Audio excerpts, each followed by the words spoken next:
Assalamualaikum warahmatullahi wabarakatuh. Alhamdulillahilladzi hadana li hada wa ma kunna linahtadiya laula an hadanallah. Asyhadu an la ilaha illallah wa asyhadu anna Muhammadan abduhu wa rasuluh. Allahumma shalli ala Muhammad wa ala alihi wa ashabihi wa man tabi'ahu bi ihsan ila yaumiddin, amma ba'du. Baik, hari ini kita akan membahas kembali tentang ekstraksi cair-cair. Kita dalam kali ini adalah kita akan membahas bagaimana perhitungannya atau konsep perhitungannya. Namun pertama kali kita ulang kembali ya konsep bagaimana ekstraksi cair-cair itu. Ekstraksi cair-cair adalah sebuah metode yang sangat berguna untuk pemisahan suatu komponen dari campurannya. Jadi ini memisahkan suatu komponen dari campurannya. Artinya kita memiliki campuran di sini, ya kan? Ada komponen yang akan kita pisahkan. Katakanlah di sini bulatan merah ini ya, mau kita pisahkan dari yang segitiga hijau maupun yang segi empat biru. Nah, kalau kita sebut ini sugar, ya kan?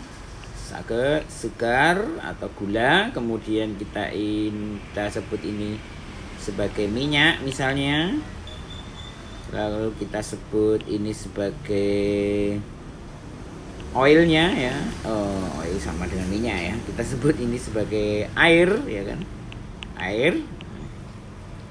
Lalu kita ingin mengambil sugarnya dari campuran itu, maka kita bisa gunakan ekstraksi. Caranya seperti itu. Di sini kita dapatkan yang terpisahkan di sini, lalu ini adalah sisanya dari yang tidak terpisahkan. Sebuah contoh misalnya, anggaplah Anda memiliki sebuah campuran sugar di dalam vegetable oil ya. Kita punya gula yang terlarut di dalam minyak sayur. Yang mana kalau minyak sayur gitu kita makan dia punya rasa manis, itu artinya dia mengandung gula. Anda ingin mengambil gulanya itu, Anda ingin memisahkan sugar dari oil. Bagaimana caranya kita memisahkannya?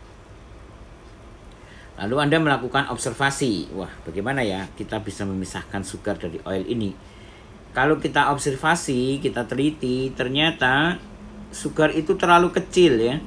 Kalau kita filtrasi atau kita saring. Wah, kalau kita saring, ternyata sugar ini terlalu kecil. Dan ada dugaan bahwa sugar ini larut di dalam vegetable oil. Dia larut di dalam minyak sayurnya. Sehingga susah sekali itu difiltrasi. Maka kemudian Anda pelajari ya. Anda pelajari bagaimana jika kita campur atau kita tambahkan dengan air. Bagaimana kalau kita kasih air di dalam sugar ini ya. Kita masukkan air di sini. Bagaimana kalau kita kasih air? Kenapa? Kita tahu bahwa sugar itu atau gula itu lebih mudah larut di dalam air dibandingkan larut di dalam vegetable oil, ya kan? Dia kan lebih mudah larut dalam air dibandingkan di dalam minyak. Sebagaimana kemudian dan sebagaimana kita tahu air itu tidak larut di dalam minyak. Berarti air dan minyak tidak akan nyampur, tapi sugar itu lebih larut di dalam air. Maka kita campur dia. Kita masukkan, tambahkan air, lalu kita aduk, ya kan? Apa hasil yang Anda dapatkan setelah kita aduk air, kita masukkan ke campuran minyak ke minyak sayur ini yang ada sugarnya, lalu kita aduk. Setelah kita aduk, maka kita biarkan akhirnya terbentuk dua lapisan. Nah, ada dua lapisan. Yang atas ini lapisan minyak ya, lapisan oil. Yang bawah ini lapisan air. Nah, kita punya lapisan air dan lapisan minyak. Di sini kalau tidak kita campur atau tidak kita aduk, maka kita tidak akan mendapatkan sugarnya di dalam air. Kenapa? Karena air dan minyak, kalau kita tambahkan ke dalam minyak ini, dia langsung terpisah dua ini, ya kan? Airnya mungkin akan ke bawah, minyaknya ke atas, tapi sugarnya tidak berpindah. Maka untuk biar sugarnya itu berpindah, maka ini harus kita aduk terlebih dahulu. Jadi ini harus diaduk. Setelah diaduk lalu didiamkan. Nah, dengan didiamkan itu maka terpisah dia. Kalau tidak kita aduk, kita masukkan ya langsung terpisah minyak dan air. Karena memang dia tidak bisa nyampur, ya kan. Tapi sugar yang ada di minyak kan tidak berpindah ke air karena nggak pernah ketemu gitu loh. Sehingga diperlukan pengadukan di sini di dalam ekstraksi itu. Nah, dengan pengadukan yang baik, maka kita akan meningkatkan luas area kontak antara kedua fase tersebut. Sehingga sugarnya akan berpindah ke fase yang mana dia lebih mudah larut. Yaitu dia akan berpindah ke air. Itu dengan pengadukan itu. Nah, sekarang kita coba rasa airnya bagaimana. Ternyata air sudah menjadi manis. Berarti air itu sudah mengandung gula, ya kan? Artinya Anda sudah mengekstraksi sugar dengan air dari minyak. Artinya kita sudah merebut sugar itu dari minyak. Karena dia lebih mudah larut ke dalam air, ya kan? Dalam kasus ini air adalah solvent, kemudian oil sugar ini, campuran oil sugar, ini adalah solution yang diekstraksi, sedangkan sugarnya adalah ekstrak yang kita peroleh. Ini fase air, ini fase minyak. Oke. Nah, jadi dapat kita simpulkan bahwa ekstraksi itu adalah suatu cara pemisahan komponen-komponen di dalam campuran, yaitu suatu cara pemisahan komponen-komponen di dalam campuran. Bahwa ekstraksi adalah suatu cara pemisahan komponen-komponen di dalam campuran dengan memakai solvent yang mempunyai persyaratan tertentu. Yaitu apa? Solvent hanya melarutkan komponen tertentu, dan solvent itu tidak boleh saling melarutkan gitu. Seperti minyak dengan air tadi, dia tidak saling melarutkan. Tapi air itu bisa melarutkan sugar. Jadi sugar itu punya kelarutan di air dan juga punya kelarutan di minyak. Sedangkan kelarutannya di air lebih banyak. Berarti kalau kita campur mereka, sugar itu akan lebih suka larut di dalam air daripada di minyak. Itulah konsep ekstraksi. Berarti di sini ada proses pemisahan produksi. Misalnya ya, di pemakaiannya proses pemisahan produksi pada bahan bakar nuklir. Misalnya pemisahan hidrokarbon, ya kan, senyawa aromatik pada bahan bakar berbasis kerosin, bensin, ya kan. Kemudian untuk meningkatkan kualitas pembakaran, jadi dengan menghilangkan aromatiknya. Kemudian pada beberapa industri metalurgi dan bioteknologi itu yang paling banyak dipakai ya, ekstraksi. Jadi nanti kalau Anda bekerja pada perusahaan-perusahaan seperti ini, misalnya di reaktor nuklir atau di pengayaan uranium ya, uranium extraction, nanti Anda akan belajar atau akan menggunakan teknik-teknik ekstraksi di sana, ya kan? Ini konsepnya yang sudah kita pelajari kemarin, ya kan? Bisa dengan solvent, lalu solution, dicampur, lalu dipisahkan, dapat ekstrak dan dapat rafinan. Nah, di sini adalah basis perhitungannya, basis perhitungan ekstraksi, yaitu keadaan setimbang atau equilibrium. Ya, kita ke sana. Kalau di destilasi, ya kan? Kemarin kita menggunakan, kalau di destilasi kita menggunakan VLE, yaitu vapor liquid equilibrium. Ini di destilasi,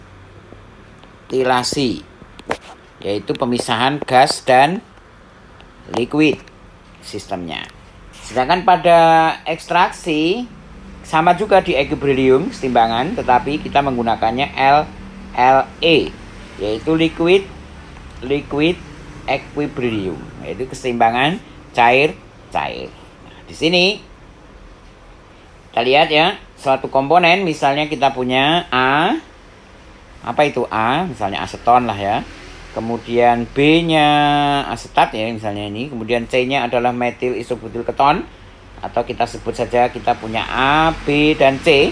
Komponen A, B, dan C ya. Lalu di sini kita punya komponen A, B, dan C, bahwa komponen A itu larut pada dua solvent. Berarti di sini adalah ini yang diambil ya, yang diekstrak. Lalu solvent B dan C ini melarutkan A. Jadi A ini bisa terlarut dalam B dan dalam C. Maka kita lihat di sini A larut dalam B. Ini areanya ya kan. Lalu ini A larut dalam C. Ini areanya. B dan C tidak saling melarutkan. Sedangkan B dan C ini tidak ada kelarutan di antara keduanya. Artinya di sini dia cukup murni B-nya. C-nya juga di sini cukup murni, tidak terkontaminasi B. Sedangkan kalau A dengan B dia terlarut di sini, ya kan? A dengan C juga ada kelarutan di sini. Lalu kita punya titik H yang mana dia terdiri dari 3 komponen. Jadi H ini adalah titik di mana dia berisi A, B, dan C. Atau apa ya istilahnya? Kita sebut ini sebagai apa ya? Mungkin Anda nanti akan mengenal yang disebut dengan mixing point. Nah, itulah titik H ya. Yaitu titik pertemuan dari ketiga komponen itu atau mixing point ya. Jadi mixing pointnya ada di titik H. Nah di sini kita lihat BK berarti ini ya, B dengan K berarti adalah jalur ini ya, BK menunjukkan kelarutan solvent C di dalam B. Ini solvent C, ini B. Ini kecil ya, cuma segini kelarutannya. Sedangkan LC menunjukkan kelarutan B di dalam C. Kelarutan C di dalam B, BK itu, sedangkan LC adalah kelarutan C di dalam B. Jadi cuma segini nih, kecil sekali kelarutannya. Sedangkan A di dalam B besar kelarutannya, ya kan? Demikian juga di dalam C, ya kan? Kalau seperti ini kurvanya ya. Sedangkan luasan kurva atau luasan di bawah kurva KRPEL yaitu K, R, P, E, dan L. Yaitu kurva ini ya, kurva lengkung ini. Nah, luasan di bawah kurva yang di dalam sini ini menunjukkan luasan yang berisi 2 fase. Ya kan? Luasan yang berisi 2 fase. Yaitu fase apa? Di sana kita punya fase R sebagai rafinat, E sebagai ekstrak. Yaitu fase RE ini ya, rafinat dan ekstrak. Ya kan? Sedangkan RE, R ini rafinat, ini ekstrak ya. Sedangkan RE, garis RE ini ya, garis antara penghubung antara rafinat dengan ekstrak ini disebut dengan tie line, yaitu berupa garis setimbang yang menghubungkan 2 komposisi. Garis setimbang yang menghubungkan 2 komposisi. Nah, bagaimana kita mendapatkan garis RE ini? Wah, itu bisa kita peroleh hanya dengan melalui eksperimen. Berarti RE ini adalah data ya, data eksperimen. Berarti ini data kesetimbangannya ya. Konstanta kesetimbangan lah sepertinya kalau di dalam VLE ya, hampir sama seperti itu. Sedangkan P adalah disebut sebagai plate point yang menunjukkan keadaan satu fase yang tidak dapat dipisahkan menjadi 2 fase. Berarti ini adalah pertemuan kedua fase itu ya. Keadaan di mana dia tidak bisa dipisahkan kedua fase itu ya, seperti garis pertemuannya ya. Kalau ini fase 1, ini fase 2, ya inilah titik P itu ya. Pertemuannya di sini. Di sini nggak bisa dipisahkan. Ya, gambarannya seperti itu. Gambarannya ya. Dan itu juga diperoleh dari eksperimen pada suatu keadaan atau suhu tertentu. Jadi ini eksperimen, ini berarti data. Garis RE ini juga data ya kan? Eksperimen itu ya, data eksperimen. Nanti akan kita lihat seperti apa bentuknya ya. Artinya kita sudah mengenal konsep grafik ini, kesetimbangan 3 fase. Lalu kita tahu ini kurva ini adalah kurva ekstraksinya ya, kurva ekstraknya KRPEL, yaitu K, R, P, E, L. Kemudian kita mengenal R dan E, yaitu rafinat dan ekstrak. Lalu garis yang menghubungkan keduanya komposisi itu disebut tie line, yang kita peroleh dari eksperimen atau ini data. Lalu kita mendapatkan titik P, yaitu plane point, yang satu fase itu. Yang itu juga merupakan data atau eksperimen. Oke, kita sudah punya ya gambaran seperti ini. Keadaan setimbang pada gambar tersebut untuk campuran A, anilin, B, air, dan C, fenol. Nah, gambar di bawah ini maksudnya, gambar 13.6. Keadaan kalau misalnya kita punya A, B, dan C, ini komponennya lain dari yang tadi ya. A adalah anilin, B adalah air, C adalah fenol. AC, daya larutnya tak terbatas. Nah, ini AC, daya larut tak terbatas. Tidak ada batasan di sini ya kan. Berarti dia bisa larut di berapa komposisi sekalipun. Daya larutnya tak terbatas. Sedangkan BA dan BC daya larutnya terbatas. Nah, mungkin kita menemukan kesetimbangan seperti ini ya. Mungkin ya bentuk kesetimbangannya seperti ini. Berarti B dan C daya larutnya terbatas, yaitu di daerah ini. Kelarutannya hanya segitu. A dan B. Sedangkan B dan C daya larutnya juga terbatas, yaitu kelarutannya hanya di sekitar ini. Sedangkan A dan C ini tak ada batasan, ya kan? Bisa larut di komposisi berapapun. Artinya sebanyak apapun dia bisa larut. Kalau kita lihat equilibrium relation for aniline water phenol system at high temperature, ya, pada temperatur yang lebih tinggi, nanti akan membentuk kesetimbangan yang berbeda lagi, ya kan? Antara B dan C, antara A dan B, lalu antara A dan C. A dan C masih tak terbatas juga ya. A dan C masih tak terbatas, sedangkan B dan A juga terbatas ya, pada area tertentu. B dan C juga terbatas, ada area tertentu. Lalu dia di situ punya komposisi yang menghubungkan yang kita sebut dengan tie line di sini. Tie line. Jadi tie line itu mestinya data ya, data eksperimen. Piridin dalam air diekstrak dengan klorobensin pada suhu 25 derajat Celcius mempunyai data seimbang dalam persen berat sebagai berikut. Ini kan data ya, data keseimbangan. Kalau kita menggunakan software bisa ya pakai menggunakan ChemSep. Nanti kita buat campuran piridin, klorobensin dan air. Kan nanti kita gunakan kurva 3 dimensi, ya kan? Bukan kurva 3 dimensi ya, campuran 3 komponen, kurva 3 komponen ya. Yang berbentuk yang pernah kita berikan tutorialnya di YouTube kita ya, di tutorial bagaimana membuat 3 komponen ya, membuat kurva curve map ya, curve map kita sebutnya itu 3 komponen, tapi kesetimbangan bukan uap cair ya, tapi cair-cair di sini.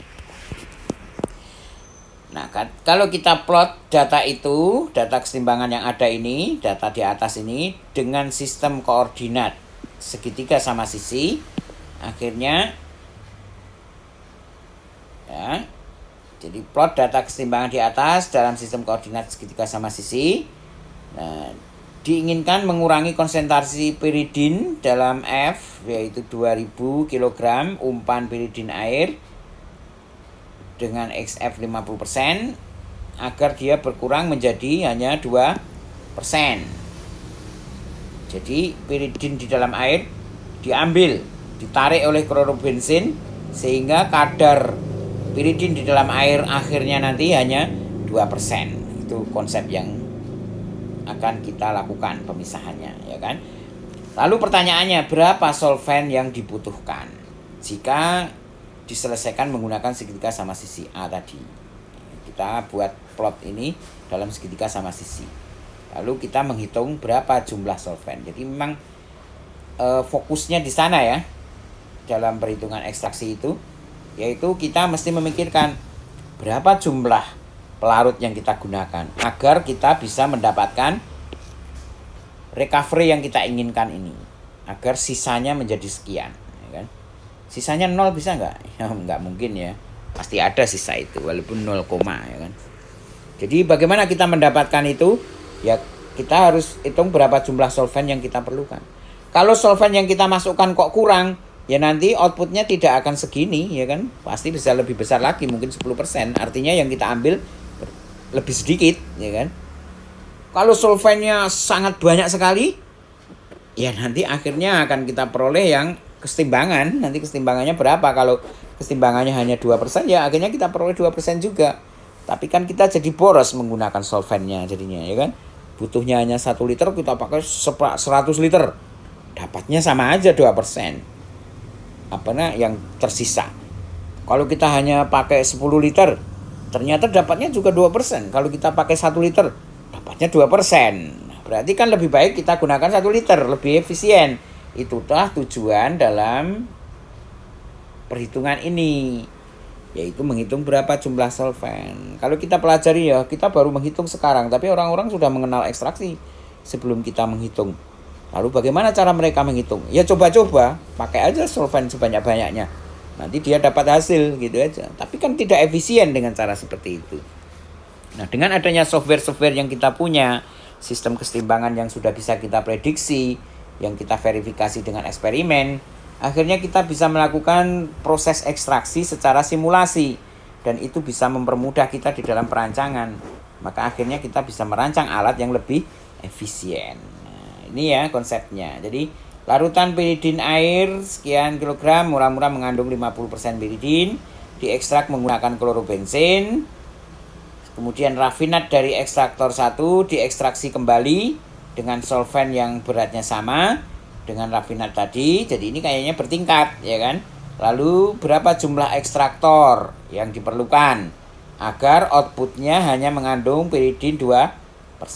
Jadi ini gambarannya gini, pertanyaan A dan pertama B dan C ya. Setelah kita punya data segitiga sama sisi, data keseimbangan dalam segitiga sama sisi, kita punya pertanyaan yang pertama ini, berapa jumlah solvent? Kalau hanya satu fase saja pemisahannya. Lalu yang kedua ini, ya solventnya sudah tertentu. Solventnya tertentu, yaitu dengan solvent yang beratnya sama. Misalnya kita hanya punya solvent 1 kilo. Ya coba kita ekstraksi dengan itu. Ternyata keluarnya belum 2%. Ya kita ulang lagi, outputnya kita ekstraksi lagi dengan 2 kilo itu lagi.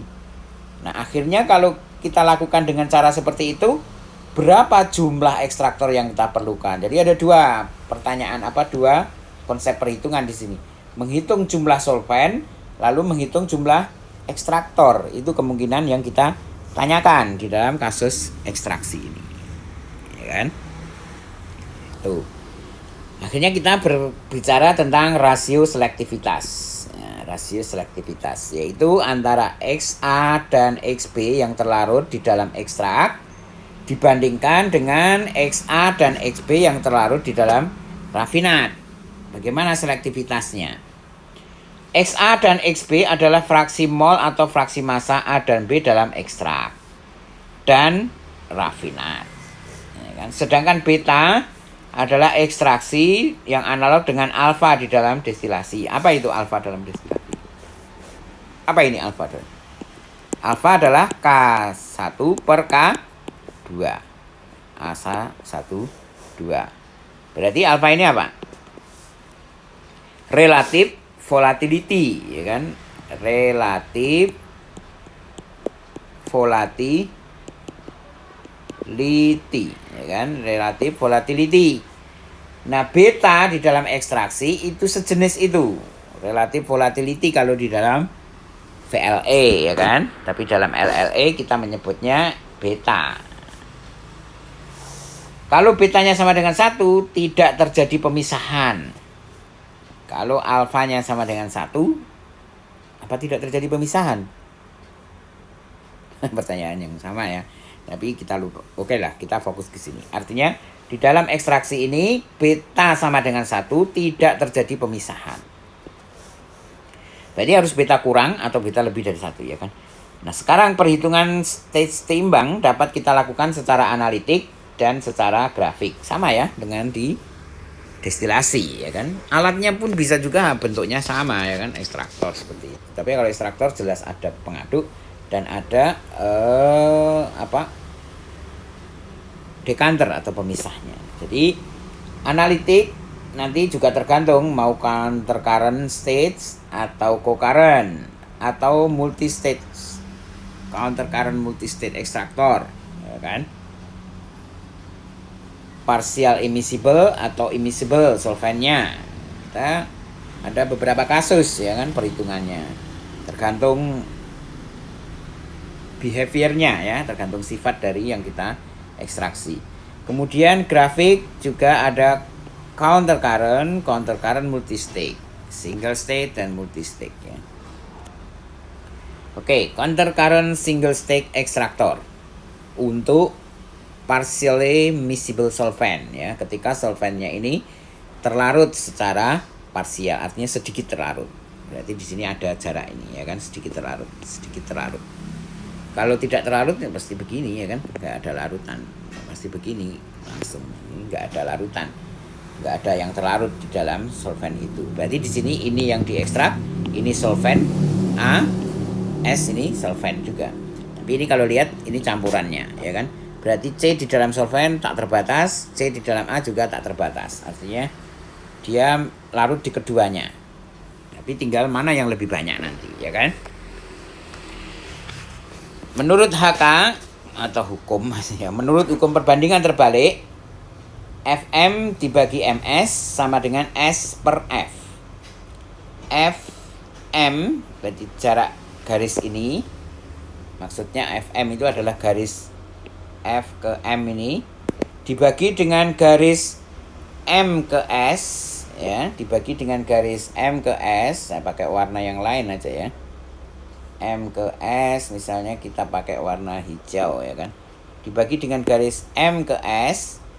Jadi Fm dibagi dengan garis M per S itu sama dengan S per F. Apa ini S per F?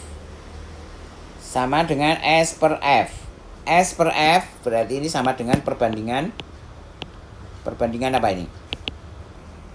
Kalau Fm per Ms adalah perbandingan panjang garis ini, ya kan? Karena ini grafik, ya kan? Panjang garisnya kita ukur berapa perbandingannya. Lalu kalau S per F itu perbandingan apa? S per F adalah perbandingan berat, ya kan? Berat dari solvent dengan F adalah feed atau umpan, yaitu berat solvent dibagi umpan. Solvent disimbolkan S, umpan disimbolkan F. Maka dalam konsep ini, ya, kita punya kurva kesetimbangan ini, grafik segitiga dalam kurva kesetimbangan ini, ya, kita punya kurva ini. Lalu pertama kita pasti punya posisi ini C yang diekstrak, ini A solvent, A feednya, ini solventnya. Kita pasti tahu berat solvent dan berat umpan, ya kan? Lalu yang kita ingin cari pertama kali adalah mixing point-nya ini, titiknya ini. Di mana titiknya ini? Ya kalau kita tahu berat solvent dan berat umpan kan kita tinggal ambil perbandingan SF, ya kan? Lalu kita hubungkan F dengan S, read di sini komposisi F itu di mana? Kita tinggal lihat komposisinya di sini atau di sini atau di sini, ya kan? Komposisinya ketemu, yaitu komposisi C di dalam A. Misalnya di sini, ya. Ini berarti berapa persen ini? Kalau di sini kan A 100%, di sini C 100%. Berarti di sini berarti sekitar C 40%, ya, mungkin di dalam A. Berarti titiknya di sini F, ya kan? Lalu kita hubungkan F dengan S, lalu kita peroleh titik M. Di mana titik M itu? Kita tinggal buat perbandingan S per F. Dalam kilogram itu berapa? Kalau S-nya adalah 2 kalinya dari F, berarti solventnya kalau umpannya adalah 100. Misalnya umpannya F-nya adalah 100, lalu S-nya adalah 1000, bukan 2 kali, ya. Yang mudah kita ambil 2 kali aja, ya. 2 kali 200, berarti S per F adalah sama dengan 2. Berarti Fm sama dengan 2 kali MS. Berarti panjang Fm ini harusnya 2 kalinya MS. Kalau ini malah hampir sama, ya. Jadi kalau itu berarti M-nya berada di sekitar sini. Kalau 2 kalinya itu, ya kan? M-nya berada di sekitar sini. Ini 2 bagian, ya kan? Kita bagi 3, ini 2 kalinya, ini 1 kalinya. Nah, itu posisi M. Kita temukan titik M, itulah kuncinya, ya. Jadi kuncinya itu kita menemukan titik M ini. Di mana titik M-nya? Setelah titik M kita temukan, maka kita buat garis lurus melalui M. Ya, dari F ke S. Lalu kita baca komposisi R1 dan E1. Baca komposisi R1 dan E1. Ya. Oh, salah ya. Kita coba dulu kita cari R1 dan E1 pada grafik. R1 dan E1 pada grafik. Lalu kita tarik garis yang melalui M. Ya kan? Garis lurus. Trial ini ya. Kita trial dulu. Dimana kita tahu R1 itu seimbang dengan E1. Berarti pakai apa gitu keseimbangannya ya? R1 dengan E1. Ya pasti ada garis keseimbangannya ya kan? Garis keseimbangannya. Maka kita buat R1, E1 dan M ini dalam satu garis lurus. Ini garis ini. Dia melalui M. Jadi titik M itu kita temukan dulu ya. Titik M kita temukan dari F per S. Lalu kita buat garis lurus melalui M dari rafinat dan ekstrak 1. Ya kan? Nah, kemudian kita cek komposisi R dan E1. Apakah X E1 dan X R1 itu terletak pada kurva distribusi? Ini kurva distribusinya ya. Artinya di dalam kurva distribusi berada di titik ini atau bukan? Kalau iya, berarti benar. Kalau tidak, berarti kita coba lagi garis yang lain ya. Karena kalau misalnya kita garisnya seperti ini, mungkin ketemunya begini. Nah, tidak di titik ya. Dia berada di sini. Jadi nggak pas ya kan. Harus berada di titik ini. Titik ini. Nah, kemudian garis seimbang yang diperoleh RI1 ini, garis ini, inilah yang disebut dengan satu state seimbang. Satu state ideal. Ya kan? Itu satu state ideal. Kita baru menghitung satu state ideal. Dapatlah satu state ideal yaitu tie line. Apa ini garis ini?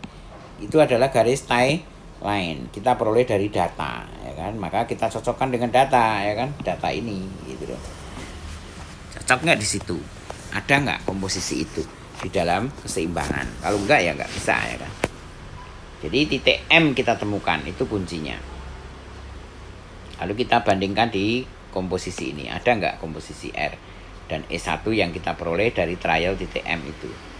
Kalau kita tarik garis, ya, artinya kita tarik garis lurus, thread begini, di titik ini komposisinya berapa? Mestinya Anda sudah mampu membaca grafik pada segitiga ya. Harusnya sudah mampu membaca grafik curve map seperti ini. Harus mampu membaca. Lalu kita cocokkan di dalam kurvanya keseimbangannya. Ada nggak itu titik itu? Ada, baru itu berarti satu state seimbang. Oke. Kemudian ini kasus yang lain. Co-current single state extractor immiscible solvent. The ratio of solvent to solvent is the raffinate stream and the ratio of solute to solvent in the extract stream. Y-nya, kalau X-nya ya, rasio solut di dalam solvent. Kalau Y-nya, rasio solut di dalam solvent pada ekstrak. Kalau X di dalam rafinat atau sisa. Kalau solventnya itu immiscible, berarti solventnya murni yang masuk itu ya.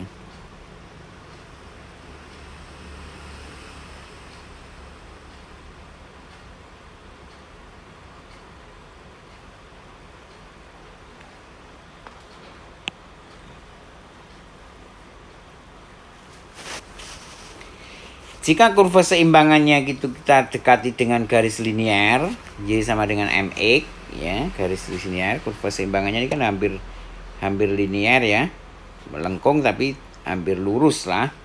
Kalau kita dekati dengan garis lurus begini, Y sama dengan ini kan Y, ini X ya. Kemiringannya ini disebut M. Kalau kita dekati dengan garis linier, yaitu Y sama dengan MX, maka dapat kita hitung dengan cara analitis seperti ini. AXF sama dengan AX1 plus SY1 sama dengan AX1 plus SMX1 dan seterusnya ya. Untuk stage kedua dan sampai ke stage ke N, akhirnya kita peroleh ini XN-nya, rumusnya ya kan. A per A plus SM dan seterusnya.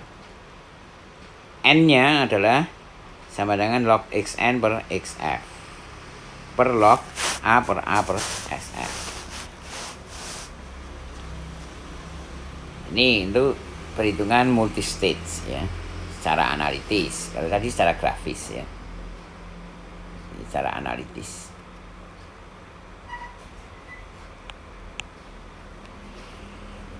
Kita buat satu contoh lagi, misalnya sebuah larutan 5% asetaldehid yang terkandung di dalam toluene diekstraksi dengan air menggunakan 5 ekstraktor aliran concurrent. Air bersifat immiscible, berarti dia murni ya, tidak terlarut dalam toluene. Jika dipakai 25 kg air dengan 100 kg umpan, ini apa ini? Rasio S per F, ya kan? Yaitu 25 per 100, 0,25. Berapa massa asetaldehid yang terekstrak? Berarti yang ditanya adalah yang terrecovery, yang terambil. Hubungan keseimbangan dalam sistem dapat dikatakan adalah ini apa ini? Kilogram asetaldehid dalam kilogram air, ini solvent, berarti apa? X sama dengan 2,2, oh kok X. Ini adalah Y ya, di dalam solvent, jadi di dalam ekstrak. Ini adalah Y sama dengan 2,2 asetaldehid di dalam toluene. Ini adalah X. Y sama dengan 2,2X. Ya kan? Ini keseimbangannya. Lalu bagaimana perhitungannya? Nah, perhitungannya untuk counter current multistate extractor ya. Di sini kita harus punya komposisi ekstrak dan komposisi rafinat ya. Kita dapatkan komposisi ekstrak dan rafinat. Ini karena counter current berarti berlawanan. Ini F arahnya ke sana, ini umpan. Lalu ini solvent arahnya ke kiri. Ya. XF ini adalah komposisi awal ya, di sini grafiknya. Sedangkan Y1 di sini kita sebut YN per 1 ya. YN per 1 adalah komposisi awal di dalam solvent. Komposisi awal di dalam solvent. Y, definisinya apa Y tadi? Ingat kembali ke definisi tadi, Y dan X ya kan. Sedangkan A adalah solvent di rafinat, ya kan. Sedangkan E adalah ekstraknya. Lalu ini garis untuk stage pertama, A ini persamaan neraca massanya. Jadi kita pakainya neraca massa ya. Pakainya neraca massa yaitu A kali XF plus S kali Y2. Stage pertama S kali Y2 sama dengan A kali X1 plus S kali Y1. Ini Y1, ini X1, ini A, lalu ini S-nya berapa jumlah solventnya. Jadi ini neraca massa ya. Ini neraca massa pada state pertama. Pada state yang lain berarti ini neraca massanya. Neraca massa pada stage yang lain. Ya kan? Kita tinggal memperoleh hubungan antara Y dan X ya kan. Y sama dengan MX kan sudah bisa kita hubungkan itu Y dengan MX yang keseimbangan ya kan. Yang keseimbangan itu artinya yang keluar dari plate 1 itu adalah Y1, yang keluar dari plate 1 X-nya adalah X1. Sama dengan di destilasi ya, yang keluar dari plate 1 X-nya adalah X1, Y-nya adalah Y1 karena dia dalam keseimbangan, yaitu Y sama dengan MX. Y1 sama dengan MX1. Jadi nggak bisa Y1 sama dengan MX2 ya, nggak bisa. Dia keseimbangannya dengan 1 dan 1 ya, MX1. Sedangkan untuk keseluruhan neraca massa ini berarti neraca massa keseluruhan, berarti kalau kita lihat di sini neraca massa keseluruhan berarti AXF, A dengan XF ya, ditambah S dan YN plus 1, S dikalikan YN per 1 ini, S kalikan YN per 1 harus sama dengan A kali XN, ya kan, ditambah dengan S kali Y1 di sini. Artinya apa di sini? Karena immiscible, sulit larut, berarti A dan S ini dianggapnya konstan, ya kan? A dan S ini dianggapnya tetap nilainya, konstan. Dia sulit larut, ya kan? Sulit larut.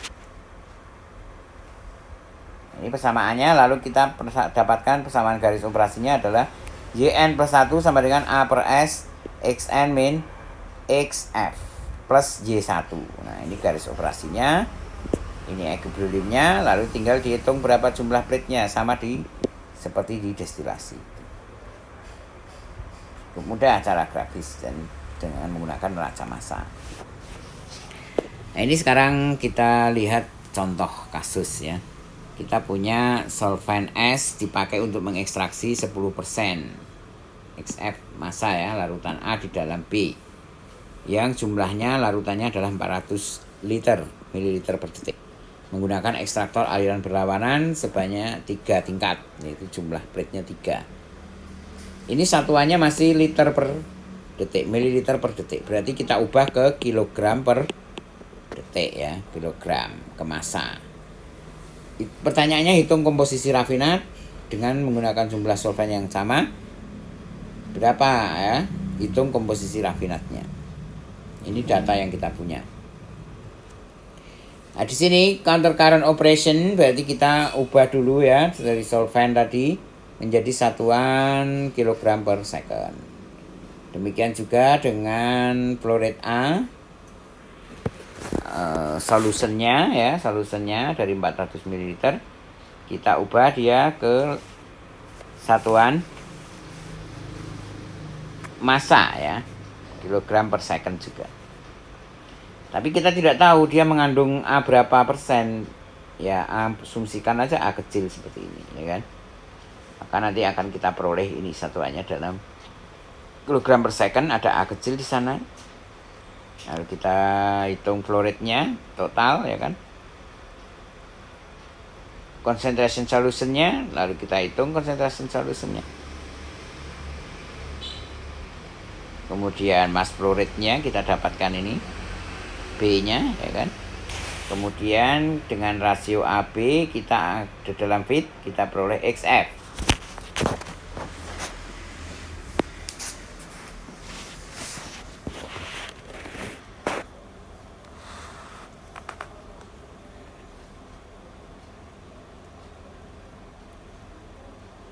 Lalu kita gunakan figur tadi, grafik tadi, ya kan. Kemudian kita bandingkan mass flow rate B dibanding mass flow rate solvent.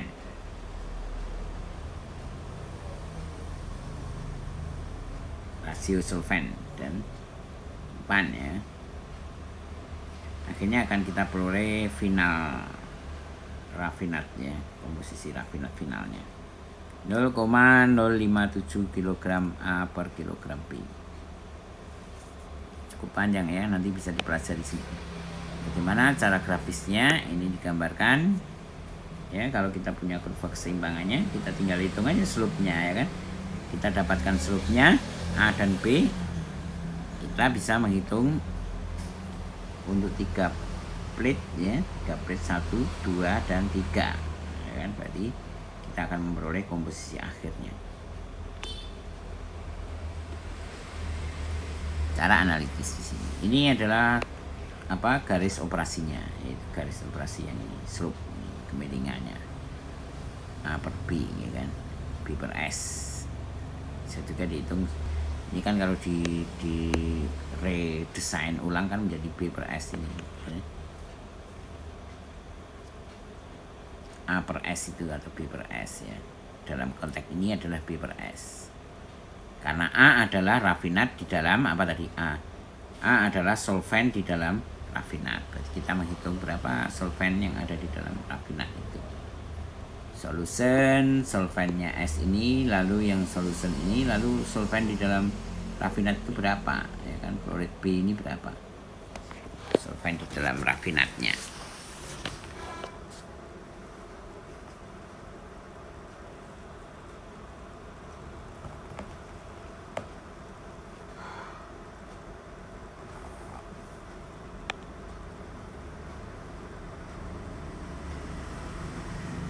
Cara grafis ya. Jadi kunci perhitungannya di sini apa kita dalam cara grafis ini? Kilogram A per kilogram solvent. Kilogram A dalam kilogram B, ya kan? A di dalam B. Padahal yang kita ingin tahu adalah apa tadi? A itu rumusnya kalau pakai A per S ini, A itu adalah solvent di dalam rafinat. Jadi solvent di dalam rafinat. Di sini solventnya apa? S. Komponennya A di dalam B. Ya kan? Rafinatnya berarti apa? Rafinatnya adalah B, ya kan? Berapa S di dalam B? Nah, itu yang kita harus cari, ya kan? Solvent di dalam rafinat. Nah, berapa S di dalam B? Kandungan S di dalam B. Jadi kita harus dapatkan fluorid B murninya tanpa A, ya kan? B tanpa A, ya kan? Nanti akhirnya kita bisa menghitung berapa solvent di dalam ya ini, fluorid B di dalam solvent ini dibandingkan dengan fluorid S. Ini adalah menghitung solvent di dalam rafinat. Nah, untuk mendapatkan slope ini, ya kan? B ini. B per S ini, ya kan? Untuk mendapatkan slope ini. Silakan nanti dipelajari sendiri. Ini adalah contoh sampai sini aja ya untuk perhitungan ekstraksi. Ini contoh yang cukup sederhana, ini sudah cukup banyak yang kita sampaikan ya. Kemudian untuk perhitungan dengan cara grafis ya, menggunakan grafik segitiga sama sisi. Seperti yang sudah kita pelajari sebelumnya tadi, kita pertama kali adalah menemukan titik M, ya, yaitu melalui rasio umpan dan solvent. Ketemu titik M, setelah ketemu titik M apa yang kita cari? Yaitu kalau tadi kan satu total kan kita dapatkan R1 ke E1 melalui M. Kalau multistage enggak, jadi Rn ke E1. Yang dia bertemu di titik mixing ya, Rn dan M1. Jadi setelah kita dapatkan Rn dan E1, lalu E1 dengan F kita tarik garis lurus terus ke sana. Kemudian S dengan Rn kita tarik garis lurus sehingga bertemulah di titik P. Pertemuan antara garis E1 dan F dan garis R dan Rn dan S. Itu ketemu titik P. Nah, setelah ketemu titik P baru kemudian kita cari plate 1 dan plate 2 dan seterusnya, yaitu E1 berkeseimbangan dengan R1. Ditarik garis dari P melalui R1. Jadi dari P ditarik melalui R1.